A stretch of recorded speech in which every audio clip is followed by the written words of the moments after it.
All right. Welcome, everybody, to the Building the Village podcast. As always, I'm your host, Dr. Brandon W. Jones, your Chief Village Building Strategist. And today's theme is going to be centered around building bridges through the generations.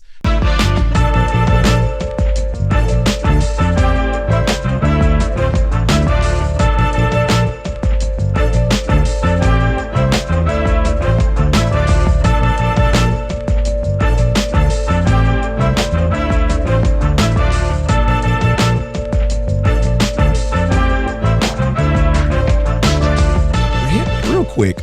How many of you all remember that song, Parents Just Don't Understand, from Will Smith? Well, that's a generational thing that not only transcends generations and still makes sense, because now as a parent, I went from singing that as a young man when I was a kid to now seeing my daughter and my son actually look at me like, man, my mom and dad just don't get it. And so today I want to help us to overcome those generational gaps and to work through those generational misunderstandings that occur in the workplace, at home, at church, or even in your neighborhood. So whether you're a student trying to understand your parents, or you're a leader trying to work with colleagues from different age groups, or you're just a person that notices conversations don't always go the way you want, especially when you're communicating across generations, this episode is for you. So here's the first thing I would say as we're trying to build bridges through generations. The first thing I always advise people to do is lead with curiosity. How often have you said, man, why don't they just pick up the phone and call? Why do they always have to text? Or have you ever found yourself saying, man, why is this generation so sensitive about everything? Well, unfortunately, curiosity is usually the first thing that goes away when we're afraid of getting it wrong or when we've had a misunderstanding. And so the village needs people who are willing to lead with curiosity, because curiosity is going to keep us from doing things like jumping to conclusions or making assumptions about people. It's not the fact that that kid doesn't understand your taste in music. It's just the fact that they've never operated a compact disc before, aka a CD for those of y'all that don't know what that is. It's not the fact that that young coworker that you have doesn't like picking up the phone. It's just that it's easier to use Teams or technology. And so if you're really curious, and I mean really, really curious, I would encourage you to ask genuine, open-ended questions like, hey, can you tell me a little bit more about what that meant for you? Or can you tell me what helped to shape that perspective that you have around that? Because here's what those two questions do. They lean more into the curiosity, and they challenge you as a speaker, as someone communicating, to look for a deeper understanding. And who doesn't want to be understood better? Who doesn't want to be fully heard, fully seen, and fully known, like Tim Ross says on the Basement Podcast? And so here's my challenge to everybody that's listening today. The next time you're in a conversation with somebody from a different generation, I want to encourage you to make your first response a question.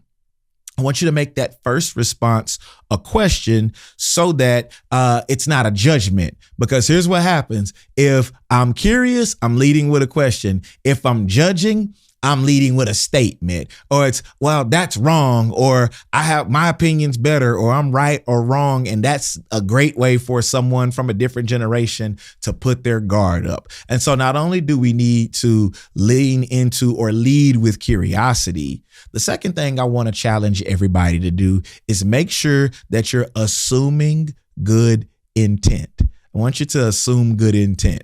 And this comes from what I learned in therapy. This is also what I learned in marriage counseling. So for those of you all out there that have had some marital spats or relationship issues, let me save you a little bit of money here. So assuming good intent means I'm not expecting the negative out of everybody. I'm not looking at people and assuming that because they voted differently than me or because they shop at different stores than I do, that they're automatically these super bad people. And so the village needs people who will assume good intent. Okay? we often at times will filter words through our own lens. But if we are able to leave space for an alternative meaning, that gives us the opportunity to give other people grace.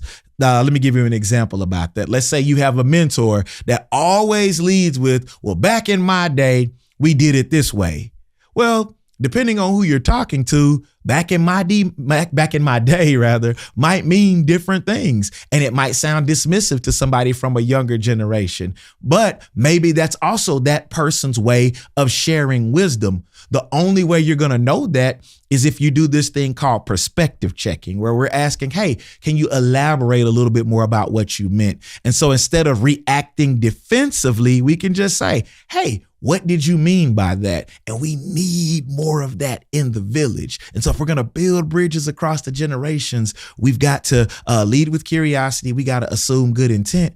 And we also have to make time for reflection. Now, reflection is important because bridges are built not only by understanding others, but also by understanding ourselves. And so we've got to take the time to do some self-reflecting. And one of the questions that I challenge my students to ask themselves is, how has your own upbringing or your own cultural background shaped how you listen and how you communicate with people? Because culture absolutely impacts how we transmit and receive information. And so the more that I understand about myself, the greater the capacity that I have to understand other people. And man, in our world today, we could absolutely use more people that are willing to seek understanding and then to be understood, like Covey said. Maybe you grew up in a family where saying what you mean is very important versus someone who communicates indirectly like I do. I know I'm very guilty of being an indirect communicator. But as a self-reflection prevents unnecessary offenses and it opens up space for empathy. And so I want you to do something for me real quick. I want you to pause and I want you to think. What's one generational message that you carry into conversations with other people? What's one generational message you carry into conversations with other people? Now ask yourself, does it help or does it hinder understanding? I want you to reflect on that between now and the next time you interact with a colleague or a coworker, because I do think that that's going to help with the generational understanding. The next step in building bridges across the generations is being open.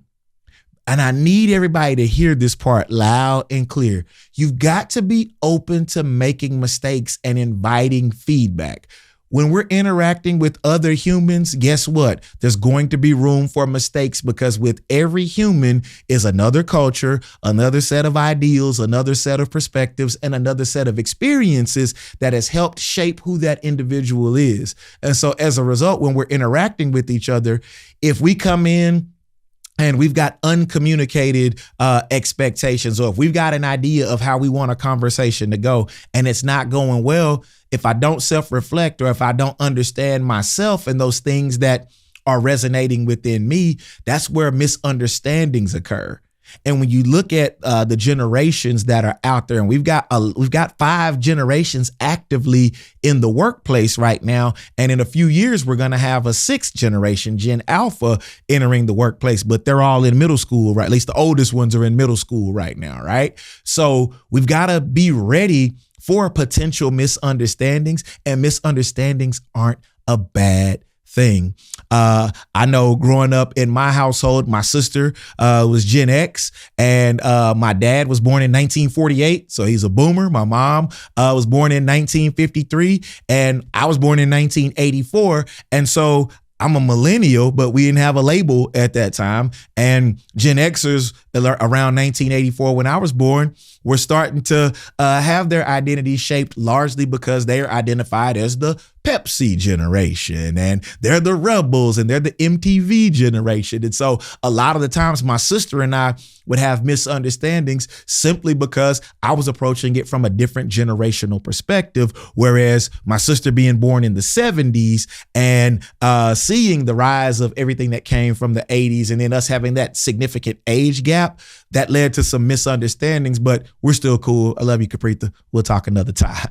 So we want to make sure that we remain open to alternative explanations. We want to remain open to being humble and realizing, you know what, I may have gotten that wrong. And so I want to encourage you all, if you haven't already done so, to take some notes and write down some potential misunderstandings that might be generational at home or at work. And I also want to make sure that you don't let the fear of saying the wrong thing stop you from saying anything at all. We don't need silence in the village. We need people that are willing to communicate with each other. We want people to talk to each other, because here's the thing, being open means realizing that none of us gets this perfect. Okay. And it's okay to stumble into how we phrase things or interpret others. What matters most is that we stay willing to learn. And so again, lead with curiosity, assume good intent, make time for self-reflection, and last but certainly not least, be open. Listen, bridges do not build themselves. It takes intentional choices to connect across generations. And I hope you're willing to try one of the four actions or the four practices this week in a conversation with somebody from a different generation, and let me know how that works. You can reach out to me on Instagram at BJonesSpeaks. You can respond in the comment section on YouTube and on Spotify, or wherever you're listening or watching this podcast today. So until next time, take care of yourselves and each other. Peace.